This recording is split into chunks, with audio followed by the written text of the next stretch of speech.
आनंदाची शाळा आमची आनंदाची शाळा आनंदाची शाळा आमची आनंदाची सुटली ग बाई एकदाची शाळा. हो त्या सगळं खूपच अभ्यास दिलास. बसवाल्या काकांनी तर यायला खूपच उशीर केला ग. हो तोपर्यंत चल आपण काहीतरी खेळू. खडे खेळू. हो चल माझ्याकडे आहे.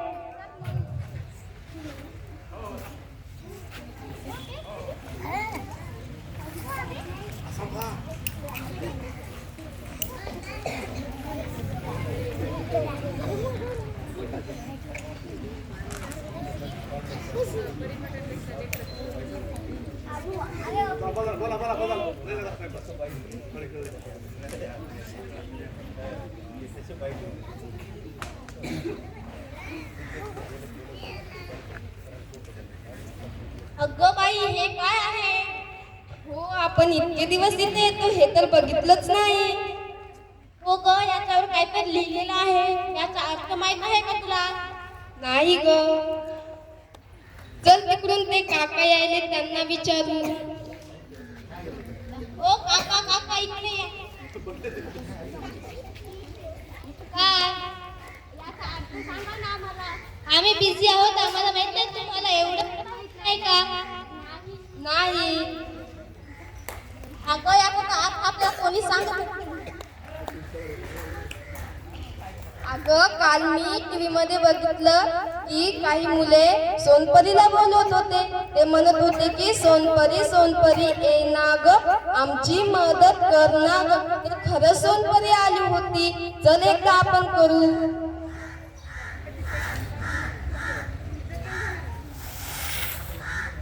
सोनपरी सोनपरी ये ना ग आमची मदत कर ना ग. सोनपरी सोनपरी ये ना ग आमची मदत कर ना ग. सोनपरी सोनपरी ये ना ग आमची मदत कर ना ग.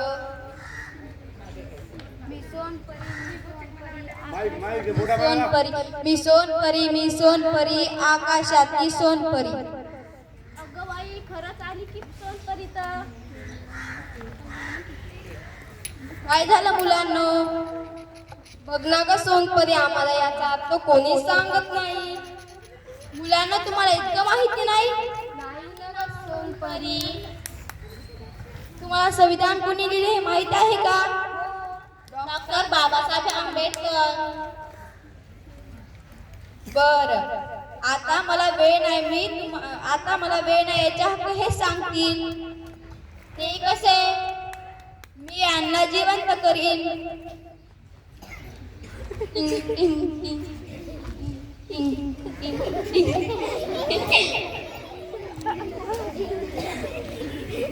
अगं बाई सोनपरीने तर याला खरंच जिवंत केलं. मी आहे समानतेचा हक्क. नागरिकांमध्ये उच्च नीच श्रेष्ठ कनिष्ठ स्त्री पुरुष असा कुणालाही वेगळी वागणूक देता येत नाही. कायद्यासाठी सारखाच असतो सारखाच असतो सारखाच असतो सारखाच असतो. मी आहे स्वातंत्र्याचा हक्क. मी आहे स्वातंत्र्याचा हक्क. भाषण आणि अभिव्यक्ती स्वातंत्र्य आहे. शांतपूर्वक एकत्र येण्याचे आणि सभा घेण्याचे स्वातंत्र्य आहे. आपल्या आवडीचा उद्योग व्यवसाय करण्याचे स्वातंत्र्य आहे. भारतात प्रसाद कुठे फिरण्याचे स्वातंत्र्य आहे. संस्था व संघटना स्थापन करण्याचे स्वातंत्र्य आहे. भारतात प्रसाद कुठे वास्तव्य करण्याचे स्वातंत्र्य आहे. मी स्वातंत्र्याचा हक्क. मी स्वातंत्र्याचा हक्क.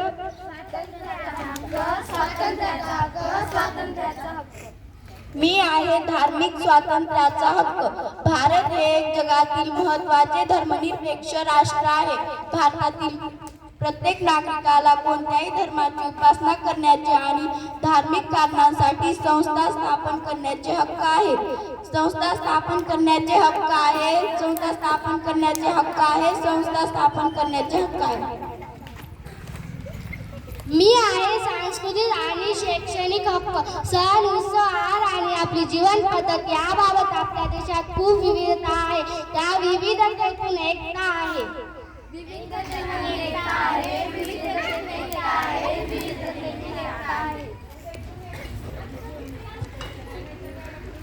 मी आहे संविधानात्मक उपासनेचा हक्क. हक्कांचा भंग झाल्यास न्यायालयाकडे दाद मागण्याची तरतूद संविधानानेच केली आहे. हक्काभंगाविरुद्ध न्यायालयाकडे दाद मागण्याचा हक्क हा सुद्धा एक मूलभूत हक्क आहे.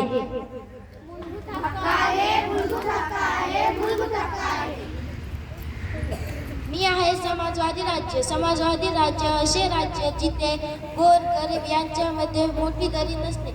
असते का? नाही, नाही, मुळीच नाही. नाही, नाही, मुळीच नाही. नाही, नाही, मुळीच नाही.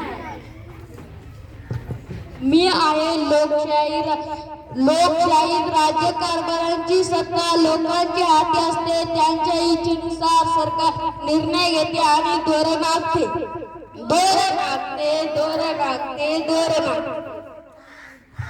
मी आहे सार्वभौम राज्य. एखादे राज्य परकीय नियंत्रणाखाली नसणे असा सार्वभौम या शब्दाचा अर्थ आहे. भारतावर बराच काळ ब्रिटिशांची राजवट होती. ही राजवट 1947 रोजी संपली. आपला देश स्वतंत्र झाला. भारतात सार्वभौमत्व प्राप्त झाले.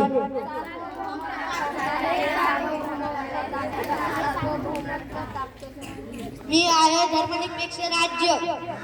कोणत्याही एका धर्माला राज्य धर्म मानला जात नाही. नागरिकांना आपापल्या धर्माचे पालन करण्यासाठी मुभा असते. नागरिकांमध्ये धर्माच्या आधारावर भेदभाव करता येत नाही. भेदभाव करता येत नाही. भेदभाव करता येत नाही. भेदभाव करता येत नाही.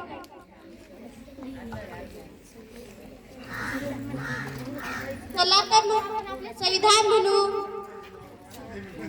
आपल्या शाळेतील गुटे सर जसे संविधान म्हणतात तसे संविधान म्हणूयात.